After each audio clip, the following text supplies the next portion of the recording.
journeying through time. You never know where filming's going to take you. Right there, just play that back, please. This is probably the last place I ever thought I'd see myself on a Sunday morning when I was a kid, you know, in Surrey with trees and green, but here I am. Everything good there, mate? All good? Your crew become your family, you know, and that's part of the thing.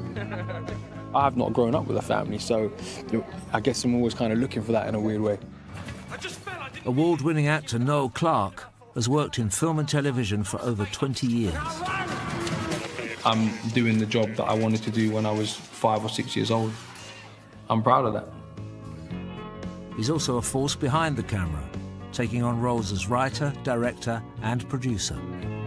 I'm from a single-parent family, you know, council estate in West London.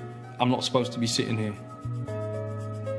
I grew up just alone with my mother. There wasn't a brother or a sister or a dad, and so it's just always been myself and her. I know my dad, but he wasn't really part of my childhood. There wasn't really much of a connection to the Caribbean at all. I don't have a lot of connections and roots, so I definitely feel like there's something missing. I want to know about my family. You know, I want my kids to know about their bloodline. I want them to know. Good work, guys. So it would be good for me to find out.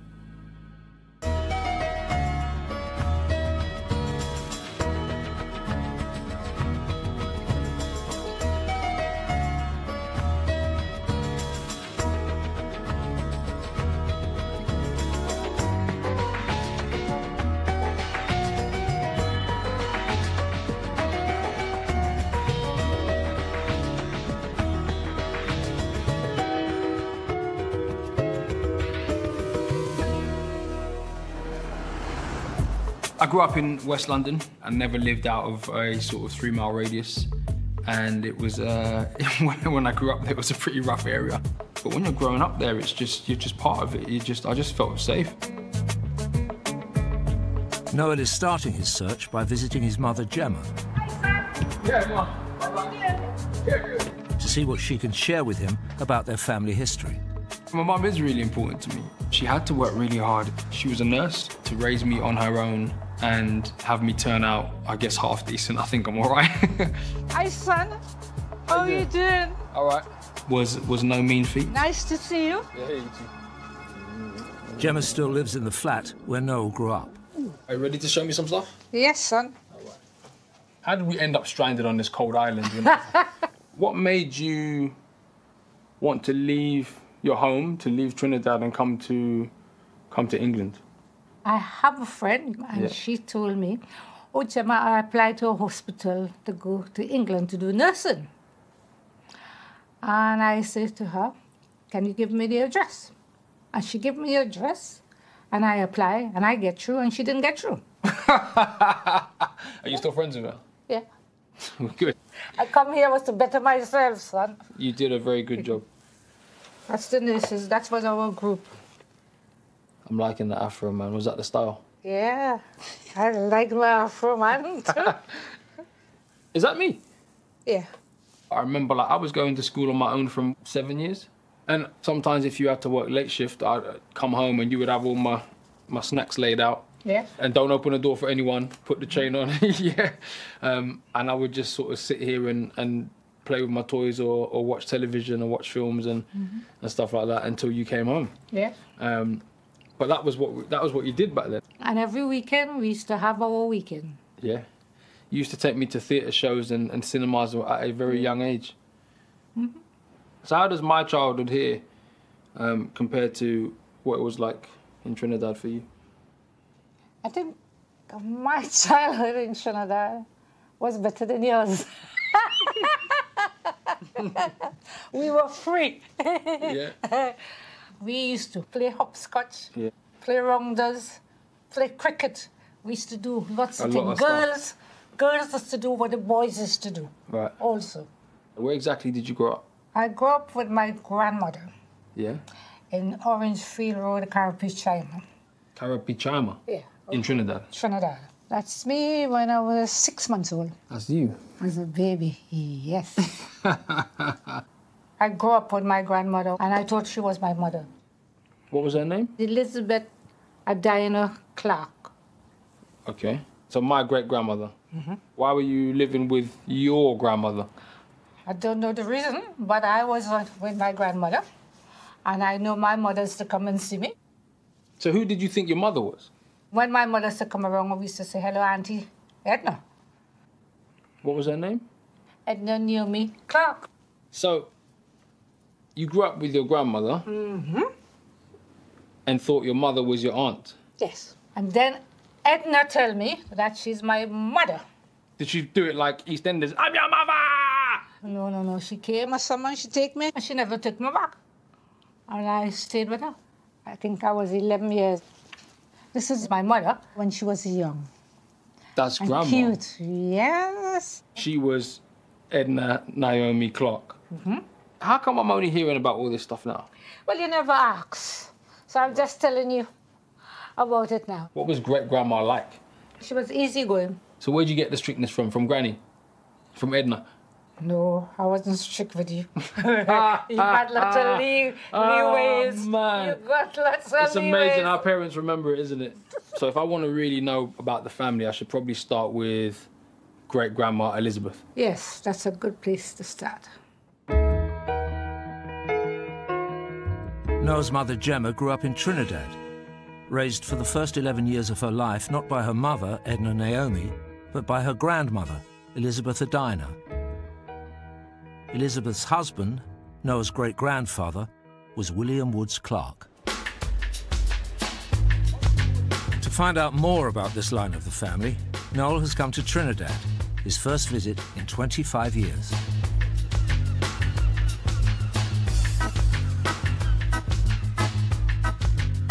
Trinidad and Tobago is the most southerly country in the Caribbean island chain, less than 10 miles from the coast of South America.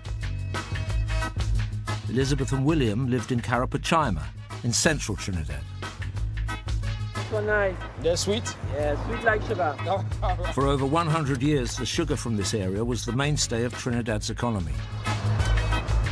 Thanks a lot, man. It's good. Local historian Judy Raymond has brought Noel to the road his great-grandparents lived on. There's still one house from the period. This is the kind of house that your great-grandparents would have lived in. It's kind of beautiful in its own way. It is, it's amazing. And it's a decent size too. Yeah. Yeah. So when it was pitch black, candlelight and... Yeah, they would have used candles Until- and pitch oil lamps, kerosene lamps. That's right. And it was built on short columns to dissuade rats and other creatures. They would have grown a lot of their own food. Yeah. This is a breadfruit tree, Yeah. so they would probably cook and eat the breadfruit from here. Yeah. It's so strange to think that they may have walked here. It's possible. What are you able to tell me about my great-grandmother? Let me show you what I found. So this is a marriage certificate, Edina... Oh, it's the other way around. Edina Elizabeth John. That's my great-grandmother. Yeah. She's 19 when she got married. She was a seamstress. Oh, man, this is unbelievable. And William Woods Clarke, married at 27. Date married June 24th, 1906. My great-grandfather was a mason. So both of them, in other words, had special skills. Yeah. Yeah. Wait a second. St. Vincent and the Grenadines. Not Trinidad at all. Not Trinidad. There's me shouting Trini, Trini for all my life, and actually, I'm waving the wrong flag. No, there are lots of first and second generation Trinis, and they are just as Trini as anybody else. Trini to the bone. Yeah, So yeah, good. you don't have to worry about that. Were they both born in St. Vincent, my great-grandparents? We don't know because the records from before that date from St. Vincent were destroyed in a volcanic explosion in 1902. That would do it, wouldn't it? Destroy records. Okay. And the next thing that happened... Certified copy, entry of birth. Oh, wow. 15th of June, 1913, child, female. They had a child in St. Vincent. I can't see her first name, am I just not seeing it? No, in those days they just recorded the gender. And then the next document for you to look at is this one. So, OK, Trinidad and Tobago, here we go. 3rd of April 1917, female. The fact that they had a daughter here suggests that they did have actually quite a strong bond, and they migrated as a family rather than him coming here alone in search of work. And then if you see the informant is Robert John. Yes. Dinah Clarke's father. My great-great-grandfather. And you also see it says the mark of Robert John, labourer. In other words, he was illiterate. Yeah. So the family was already moving up in the world because his daughter was a seamstress and she married a mason. Married a mason, so they're making moves. When Noel's great-grandparents migrated to Trinidad in 1917, its economy was booming. Chocolate was considered a vital morale boost for soldiers fighting in World War I, so cocoa and sugar were in great demand. Like William and Elizabeth, many inhabitants of smaller islands migrated to work on Trinidad's large and thriving estates.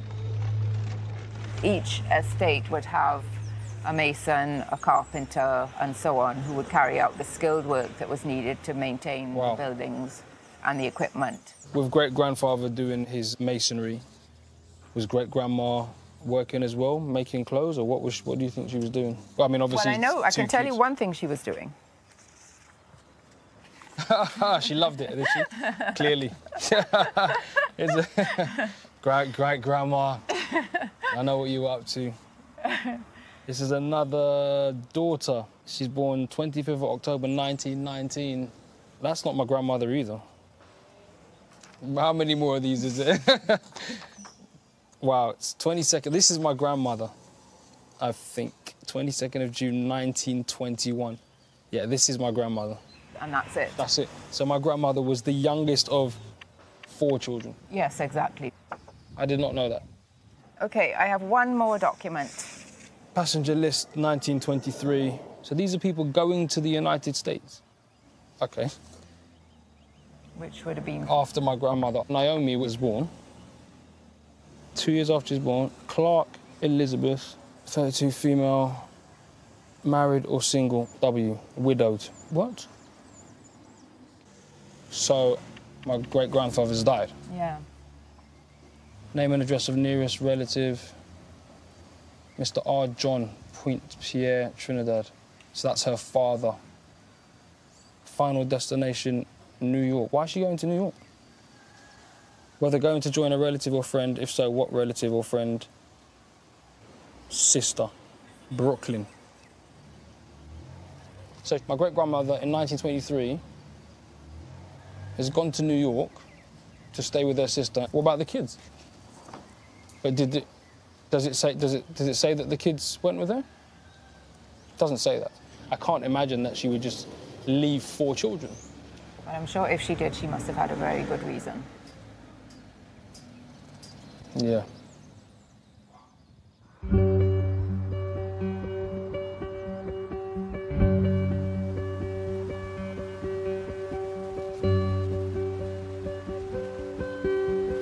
To find out whether Elizabeth really did abandon her children, Noel is meeting Diane Prashad. How are you? I'm fine, how are you? Yeah, good. You must be Diane, yeah? Yes, and you must be Noel. Yeah. Diane is an expert on the history of Caribbean migration. My great-grandmother, unfortunately, was widowed and then seems to have disappeared to New York and I think left her kids behind. So I'd love to know a little bit more about that. This article would tell you a context of what were the circumstances in Trinidad at that time. The exodus from Trinidad, women leading the way, an alarming situation. May 12, 1923. A revision of the passenger list for the last 6 months discloses the alarming fact that fully 90% of the immigrants leaving Trinidad are women. It is noticeable that when the women go away, they earn the money and send back for the men. Thus, we find the order of things have radically changed. Wow, okay. It is that the women have been forced to realise that there is no living to be made by them locally, and so, rather than leading questionable lives, they elect to venture forth and eke out an existence. So, essentially, the only option was them to either become prostitutes or leave. Yeah. And she decided she was going to leave. Then post-World War I, there were crop failures so drastic that it affected the most vulnerable in society. So if men were already finding themselves unemployed, we could only imagine how it affected women with little or no opportunity at all. I still couldn't do it, though. I don't know. I mean, it's one of those ones where I completely see why she did it and why she had to do it. Because had she not been sending money back for them, then, you know, maybe they would have been in a situation where they might have had to have questionable lifestyles. Yeah. She had 4 daughters. Upon that, she had no husband. Yeah. So she probably would have only thought about her daughters and not herself. Yeah, to go work hard and send money back so they would just have an opportunity. Mm-hmm. And that their opportunity would have been better than hers. Now we have this. Oh my gosh, declaring her intention to become a citizen of the United States. My great-grandmother became a naturalised US citizen. Ah, and now reside in Brooklyn. With her sister and her brother-in-law. Yeah. And then our 4 children. Louise was born in St. Vincent. There's names, Louise, St. Vincent, yeah. Miriam, 1917. Wilhelmina, Naomi, that's my grandmother. And all reside in the West Indies. So this is now 1926. So why would she still be there? Like, I mean, she's left her kids, it's like 3 years on. Who has she left them with, is what I'm wondering. Well, we don't know for sure who she left them with. On the passenger list of the original ship, it says Mr. R. John. That was her father. So maybe she left them with her father. And that's not an uncommon thing in the British West Indies. Yeah. A mother wouldn't leave her children and abandon them. She would have left them in the care of somebody trustworthy. Yeah. Well, this would bring a context to her life in Brooklyn at that time. So this would have been Brooklyn at the time? Yeah, that would have been Osborne Street where she lived. Wow. And it was predominantly a West Indian and Jewish area. And this was the 1930 census. 1930 census. Wow. 6 years without your mother is a long time. Yeah. So it says here that she is a houseworker. What exactly is a houseworker? Because the last time I saw any description of her job, she was a seamstress. A houseworker would be someone who is like a domestic worker. Essentially, she would have had to work a 14-hour day. Yeah. She would have to do cooking, cleaning, taking care of the children. Her weekly pay would have been $3 to $5 US. Wow. Weekly pay. So she could have just been looking after other people's kids and missing her own and having to send back whatever cents, peanut money she got back to Trinidad. The only thing that she probably would have had to communicate through was letter writing, and probably, if she was very lucky, have a photo. Yeah. So maybe some of the pictures I saw of my grandmother were sent to her when she was young. Wow. For her just to have something tangible like a photo to see her progress, this would have been really, really big. Do we know how long she actually stayed in New York? So the last record we have of her in New York is 1937. Wow. I mean, those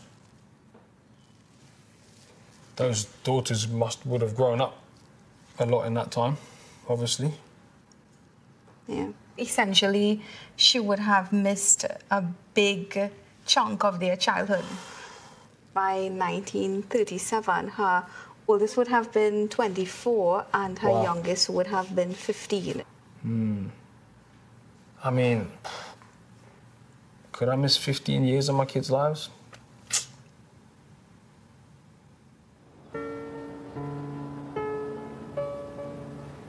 My great-grandmother's experience is just, I mean, it's unimaginable, really. On the surface, it seems like she left them, but actually, she had so much love for them that she had to leave. Being a woman in those times and not wanting to live a questionable lifestyle, if you didn't leave, there was no jobs, there was no work, your children would starve in front of you. My initial response of like, well, I couldn't leave my kids, I couldn't.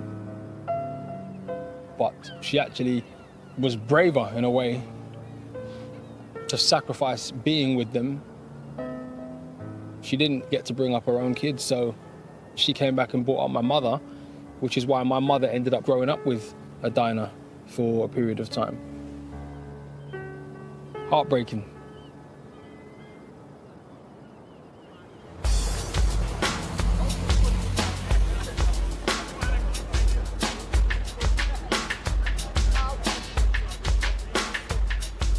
It wasn't just Noel's mother who came to Britain from Trinidad. His father, Alphaeus, did too. But as Noel wasn't brought up by his dad, he has even less information about this side of his family tree. I know absolutely nothing about my dad's family. I must have seen my dad's mother like twice in my whole life, maybe 3 times max. And so, you know, I don't feel as connected to them. But that's 50% of my family. Noel is heading to the south of the island, the heart of Trinidad's oil industry, where his paternal grandmother lived. I remember my grandmother, Menelvia. She was really funny and strong, like really strong. Like you could picture her carrying boulders and stuff like that, like a strong, tough woman. I have got a picture of the last time I saw her, Menelvia. I've heard people call her Minerva, but I wasn't around and I don't really know how it's pronounced, so let's just go with Menelvia. We'll go with that. And what did you call her? What did I call her? Yeah. Granny. I called her Granny. You don't call your elders anything other than what they are to you, Granny. Otherwise you've got a backhand. Fyzabad has been at the centre of this oil-producing region since the early 20th century and makes claim to be the original home of steel pans.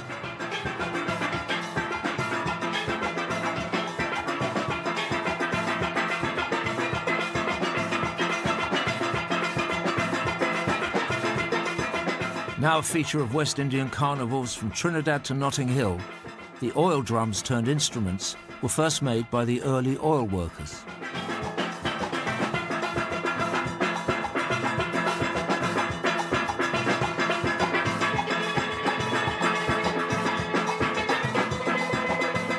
In British colonial times, this area was reserved solely for the oil industry management. Now it's a public park, created by Arthur Sanderson, a local politician. Did you know my grandmother? Minerva? Yeah. Everybody in Fyzabad knew your grandmother. She was not only vocal, Yeah. she was brave. Your grandmother was a woman amongst women. And you as a young boy going to school, Yeah. being looked at, because in those days the village grew the child, Yeah. you know? If you didn't go to school, somebody else would say, get to school. Yes, and she will take the whip, you know? Did you ever get licks from her? No, never. I was a good boy. Your grandmother was one of the early settlers. She was not from Trinidad. Your grandmother was from Grenada. Bearing in mind, I'm always shouting about I'm Trini. Now it seems like I'm from here, there, and everywhere. I don't know what's going on anymore. Why did she come here? Your grandmother would have been attracted to come to Trinidad, like many other women and men in Grenada, to find work. 2 world wars and the expanding car industry meant an ever-increasing demand for Trinidad's rich supply of oil. British and American companies rushed to exploit the new commodity. And thousands of Caribbean men migrated to find work in the oil fields. I remember your grandmother made a statement to me. Yeah. Whilst Trinidad was exporting oil, Grenada was exporting people. Right, yeah. The time when your grandmother would have migrated to Trinidad, they enjoyed what you will call segregation. This area was where the white management lived. Yeah. There were about 26 houses inside here. So the pharmacists live here, the manager operations live here, the accountant live here. If you were black, you couldn't live here? No. Early settlers, you couldn't live here. Wow. It was a gated community. Right. So your grandmother couldn't come in here as a maid. So we're sitting in a place now that actually the black people and the workers were not allowed to go? No. They weren't? No.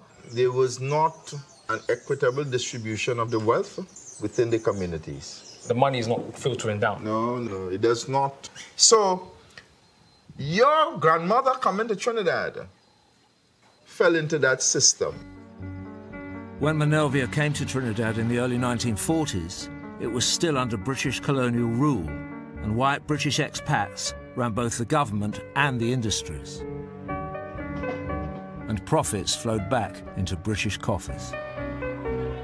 Fyzabad became the centre of an increasing political awareness and activism against this inequality.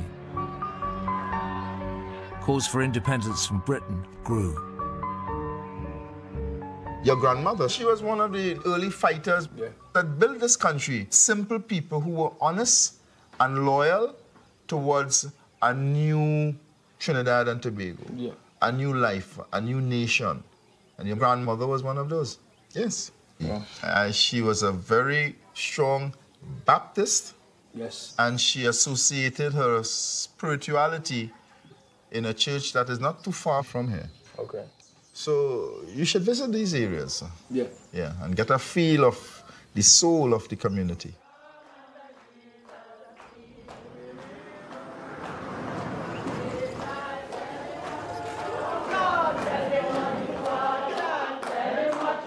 Manelvia worshipped at Degan Baptist Church as part of the spiritual Baptist tradition, which has strong connections to African spirituality.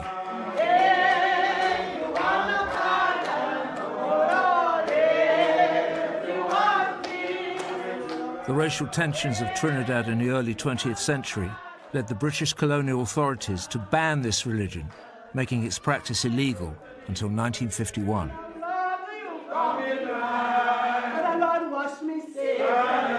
The pastor and the ladies of the church still remember Manelvia well. She was known to them as Mother Bernard. Sounds like she was a very, very strong woman. Yeah, she was very strong. Very, very strong person. Young girls having any problem will go to her. So the people in the district also had that respect for her. So you guys must miss her a lot. A lot. I'd like to present you with this. Yes, that's his Mother Bernard. Wow. She was very young. Yes. Do you know when this was? That is the PNM. Yeah. What is the PNM? It's one of the political party in Trinidad, which means the People's National Movement. I see. It was the first party established in 1956. And she was a part of the party? Yeah, she was the lady vice chair. Wow. Wherever she go in the country, she was highly respected.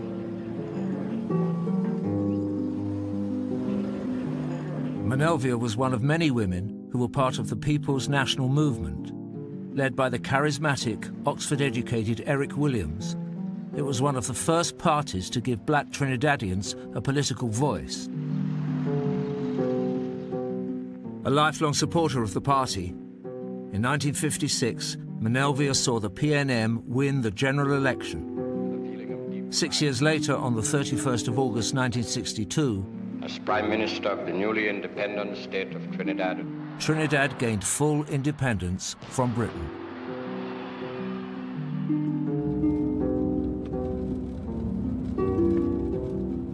Learning that my grandmother was such a respected member of her community was amazing. I'm glad I did come here. I want to bring the kids here one day so they can know where they're from.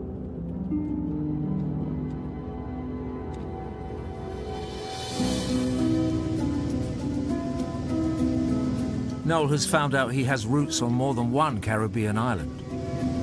To find out more about the family history, I need to go to Grenada. There's more digging to do.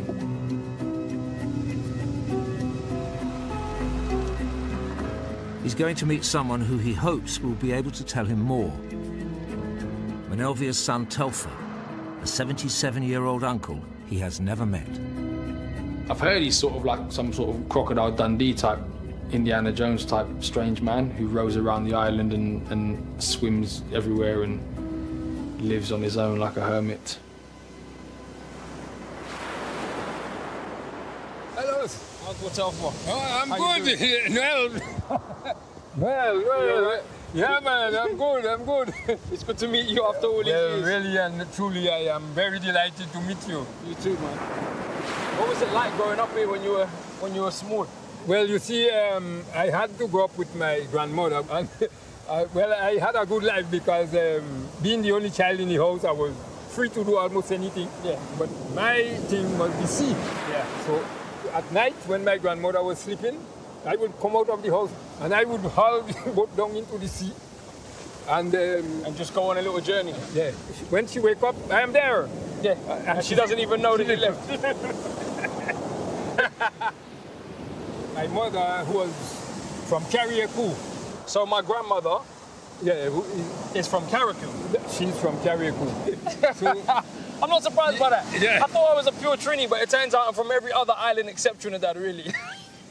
All right. Where is Clarke? Oh, well, is it part of Grenada?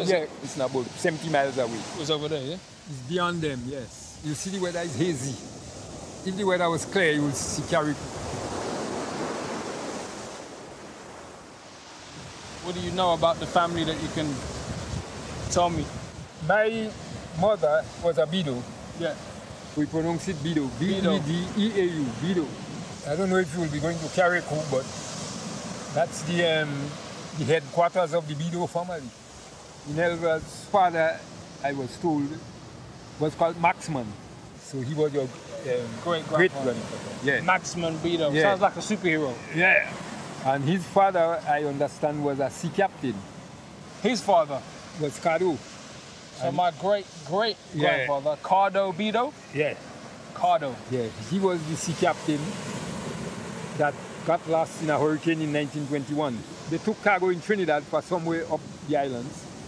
They stopped in Grenada to do something. Yeah. And they left in the evening.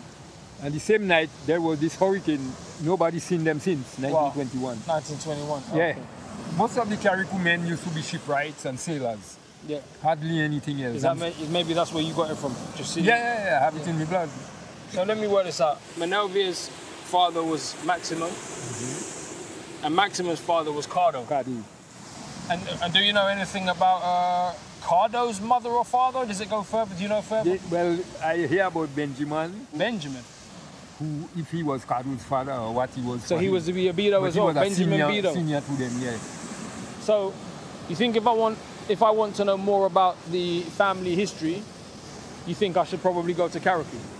Yeah, you'll get some more information from the other people in Clarke. Shall we swim there? No problem. Younger one had to go first. Noel is descended from the Bido family, from the island of Clarke. His grandmother Menelvia's father was Maxman Bido. His father was the ship's captain Caddo, and Noel's great-great-great-grandfather was Benjamin Bido.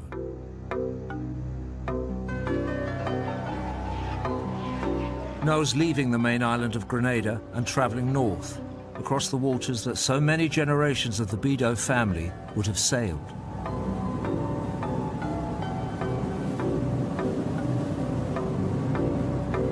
He's heading for Clarke, a tiny island with a long history of boat building. It has a population today of just 7,000.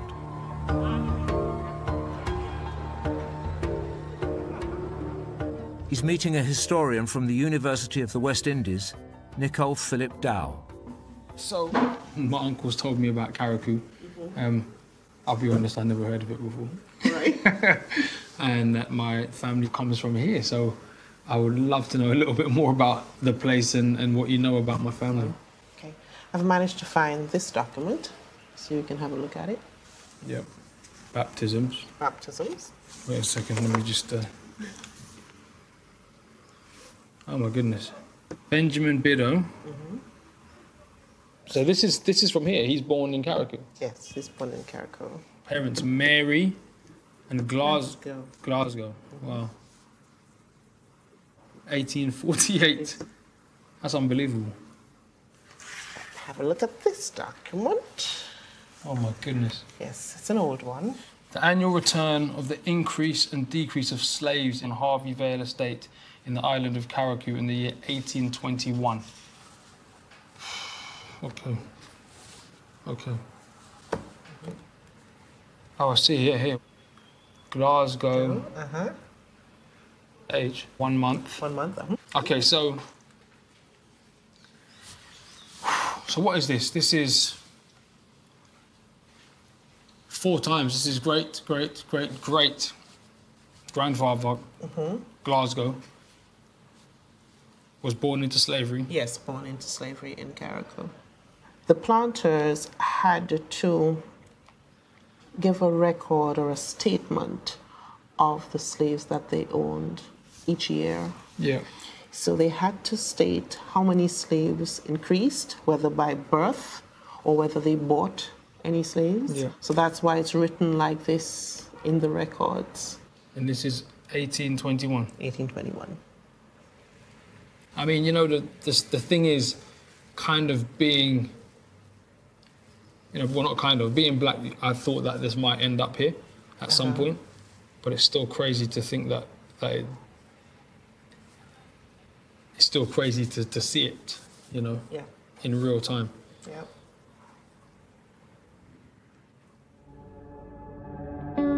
Carriacou became part of the British Empire in 1763, and immediately the British established plantations and transported Africans by ship to the island to work the land as slaves.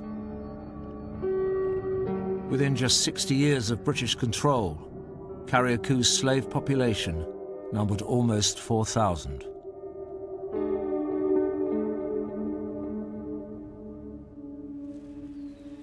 And then what was that? Mother's name? Second Genevieve. What? That means there was more than one Genevieve on the plantation. So she's the second one. Wow. So... Yes. There was another slave called Genevieve, so she was just a second slave called Genevieve. So they just called her Genevieve too? Yes. Wow. Why do you think he was called Glasgow? The slave is property. Yeah. They have absolutely no rights. And because they're seen as property, the planter could decide, for example, what to name a child. The agent for this plantation, John Dallas, was actually Scottish. So a name like Glasgow could have been because of that Scottish connection.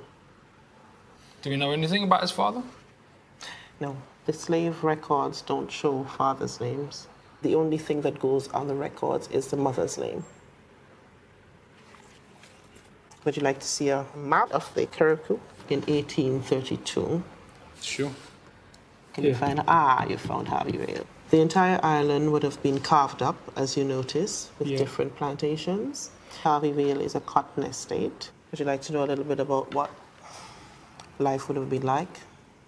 I have a pretty good idea, but yeah, please tell me what he would have had to endure. Who was the master? Was it Harvey Vale? Great question. The master or planter of Harvey Vale Estate, Thomas Davidson, would have been the master of Harvey Vale Estate. Thomas Davidson.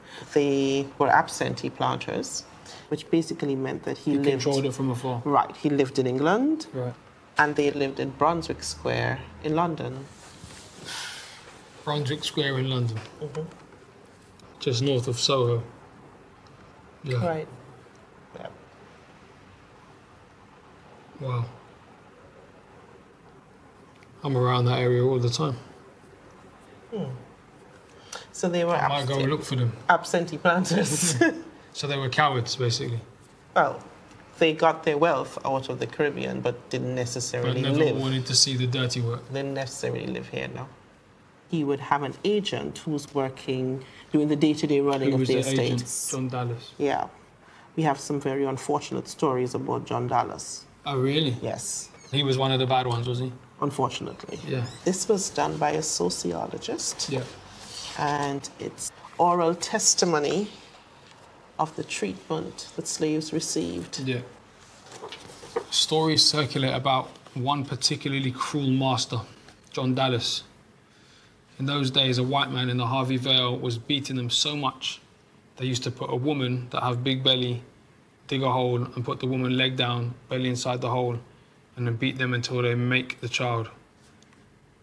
They would be beaten so bad they would give birth. Exactly. That's crazy. Yes. So you had one of the cruelest masters on the island, and my relatives were on that estate. Yes. Do you know anything about Genevieve, Glasgow's mother? The last record that I've been able to find of Genevieve, this is it here. Genevieve, 31, here. Yes. Was that deceased? Decreased. Decreased, what does decreased mean? Decreased by death or whether they sold any slaves. She died here. Yeah. Inflammation of the stomach and bowels at age 31. And she probably ought to have been malnourished because, of course, she's trying to breastfeed Glasgow, but the nutrition that she's getting is not sufficient. Now, we must note that Genevieve died, so little Glasgow probably would have had to be, he would have been taken in by the other women. Yeah. What year is this? 1824. 1824. So he was 2. Yeah. She died when Glasgow was 2.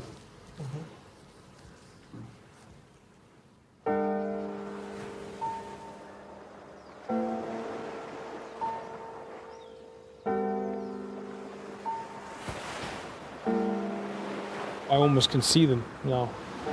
Genevieve, the kid, Glasgow. I don't think being ridiculously angry about it gets me anywhere. You know, geez, America had a black president. I think that says something about where the world is, and it's still not perfect, you know. But to know that 5 generations back, my immediate direct line family were slaves. It's a lot to take in, really. A lot to process.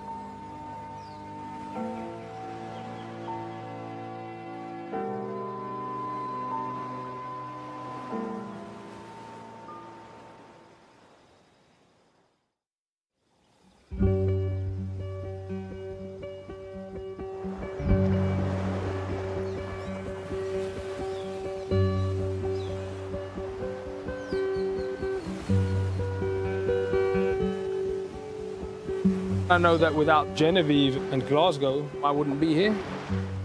But to be on the island where they actually suffered and were slaves is hard.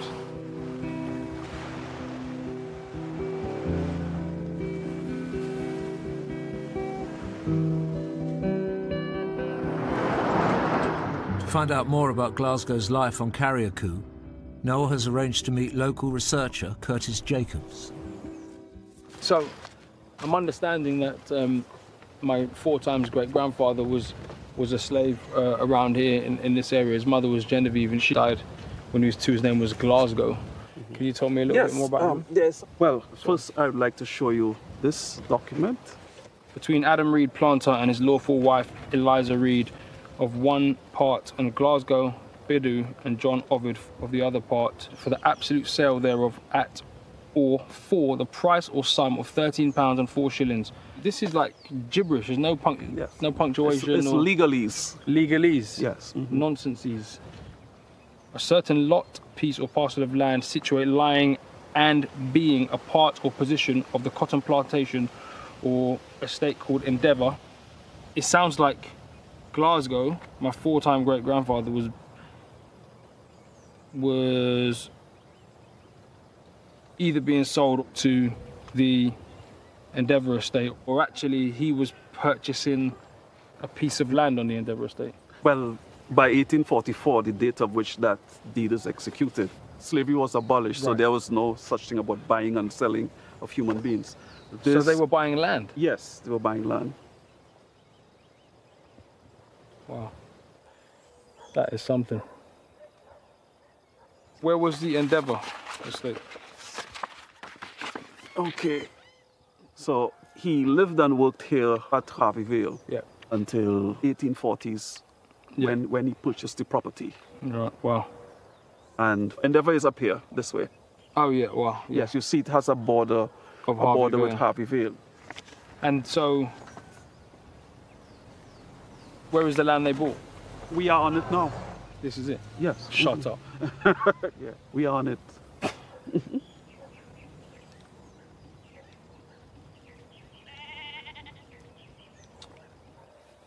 Wow. That is something. With these trees here, did he sit under these trees for shade? Like, you know, it suddenly becomes very, very real, you know? Yes, exactly, that's the word, real. It is a remarkable achievement, 13 pounds and some shillings. It looks like not much money today. Sure. But 200 years ago, that was a sizable, yes. For him to raise. Yes. Many of the formerly enslaved did not manage to purchase land. Many did not. So he was a hard worker then, must have been. Yes, yes. The average day wage for an agricultural laborer was 1 shilling per day. And he was not an adult as yet, so he was probably getting paid as a minor. So that's probably why he had to buy it with John Ovid. Yes. We are not sure who John Ovid was, but this offers a clue. This is an extract from marriage register. Glasgow Bedo marrying Mary Ovid. So John Ovid would either be her dad or her brother. Yes. And yes, so her father or her brother bought the land with my 4 times great-grandfather, and maybe even Mary saved some of her money too. That is quite possible. That would have taken years of unstinted effort to do. And his grave is not far from here. Where? That's it there.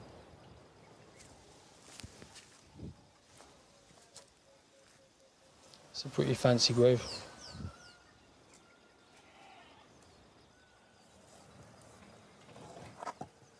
In memory of Glasgow Bedo, died 17th of June 1889, age 76 year. Requiescat in pace. Rest in peace. 76 is a good age to live to, considering what he would have gone through at the beginning of his life. His grave is so impressive.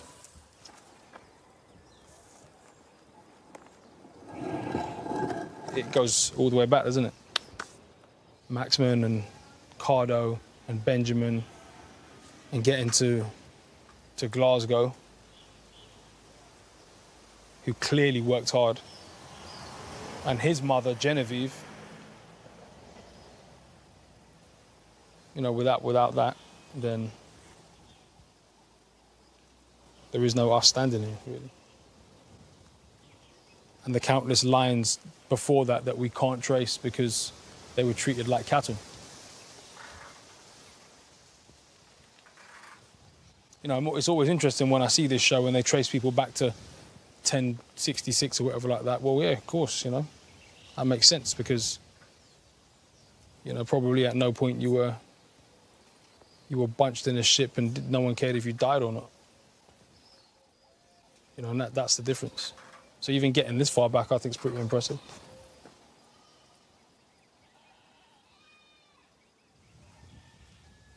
Hello, good afternoon. Hey, good afternoon, how are you? Noel is not the only Bedo descendant on the island. I'm just looking at my 4 times great-grandfather's grave. I also come from Glasgow Bidow's line. No, you don't. Yes, I am. Yeah? Yeah. What's your name? My name is Elizabeth Bidow. Elizabeth, wow. Right. So we're related? You are. Glasgow Bidow is my great-great-great-grandfather. 3 times? 3 times. Glasgow had 4 boys. Yep. John Bidow, Maxwell Bidow. Wow. Andrew Bidow. Yeah. Benjamin Bidow. Wow, I'm from Benjamin's line. I'm also from Benjamin's line. Really? Yes, Wow. I am. It's a pleasure to meet you. It's a pleasure to meet you. Oh my gosh. Sorry, I'm looking you up and down because I'm just like, what? How tall are you? We're related. Okay, yeah. Wow. So how come he's got a grave like this? How come his grave's kind of fancy? Well, it seems to me that Glasgow was a wealthy man. So he did all right? Right. This piece of land, all the way up, that's a Bidow. So this here was the Bidow Yeah, Maxwell. land, and that here and all this here. So who's putting candles there, do you know? My bigger brother and some of the other Bidow who believe in putting candles. Bidows, yeah? Yeah, the Bidows. They're still here. Yeah, big family, united. Wow, that's amazing. Yeah. Elizabeth is just one of Noel's relations on Carriacou. Many people living on the island still trace their family lines back to Glasgow and his 4 sons. Oh, well, that's a Bidow here passing. Who? That's your first. That's a cousin. What, related to me? That's Carol, yeah. Hey! Hello? Hello? I think I'm your cousin. You serious? Yes, she is. She's from Benjamin and Carol's line. But your father's a Bidow? Yeah, my father is a Bidow. And he's from Cardo's line? Yeah. Same as me. Okay. That's random that we're meeting. I'm your cousin, basically. Okay. Amazing. Well, pleasure to meet you. Yes. Lincoln's cousin, Lincoln, the one in the bus. So he's related to me as well? Yes. So everybody He's has been driving me known, around. Lincoln, I got a bone to pick with you, man. Hey? I got a bone to pick with you. I pick a nice one. Did you know you're my cousin? Which line are you? On Maxwell Bidow. So you're from Maxwell's line? Yeah. Wow. And you still have the name? You still have the name? The Bidow, yeah. Yeah, that's amazing. Whoa, man, it's good to meet you. Yeah, properly. nice to meet you again. Properly. Instead of just saying morning. Morning. Yeah, morning, Lincoln. How you doing, man? Getting in the van now. All right, cousin. Morning cause. Yeah. Yeah. Wow. That's Wow, that's amazing. So that's how it goes, yeah. So it seems like there's a lot, eh? A lot of them, yeah. Yeah. A lot of the Bidows around. Wow.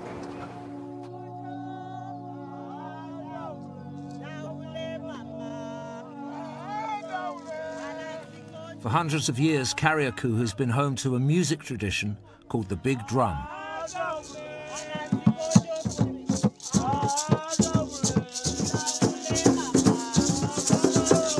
It always takes place at a crossroads, and tonight it's happening on Noel's 4 times great-grandfather Glasgow's land. This is the traditional dance and music of Carriacou. It is normally used during festival as respect to the ancestors. And also we are doing this to welcome you to the Bidow family and to Carriacou. Oh, wow, thank you very much. Wow, I'm honoured by that. That's really nice. But yeah, okay. Strange that to have family that you don't know you had.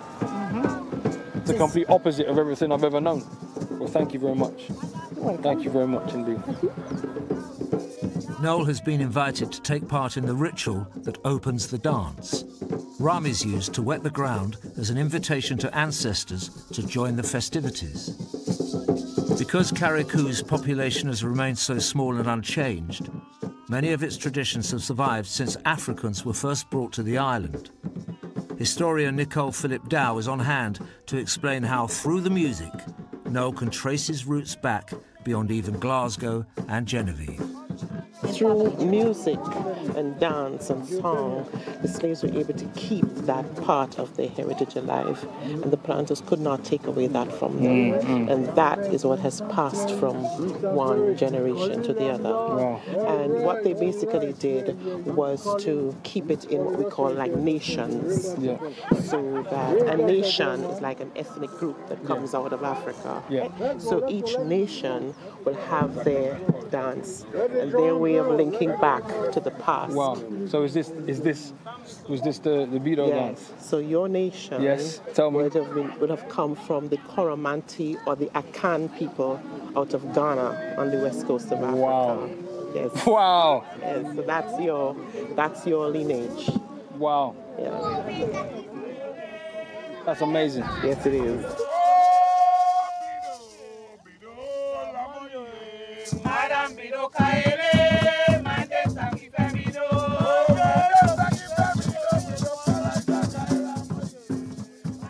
I'm Ghanaian. Wow. Yes. So probably need to learn it and pass it on to your boys. To my children. Yeah. Amazing. Yes, amazing. Absolutely.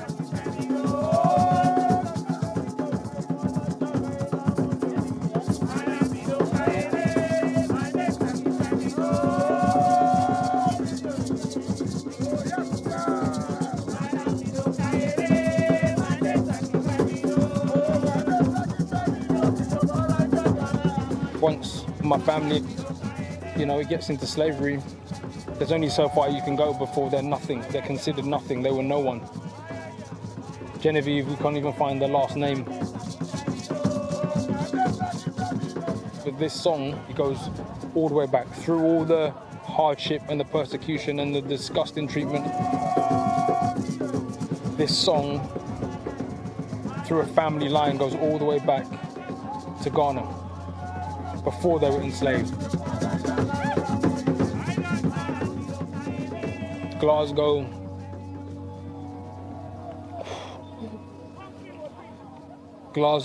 Bedo, Genevieve would have sung that song in the 1 hour a day maybe they had off.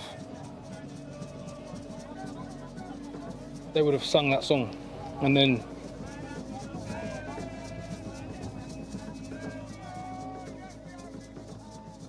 And then 200 years later, these guys are singing it for me.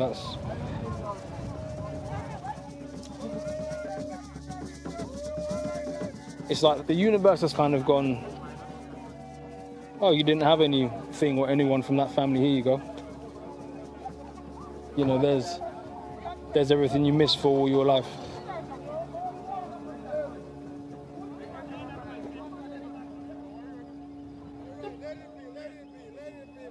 Just amazing, really.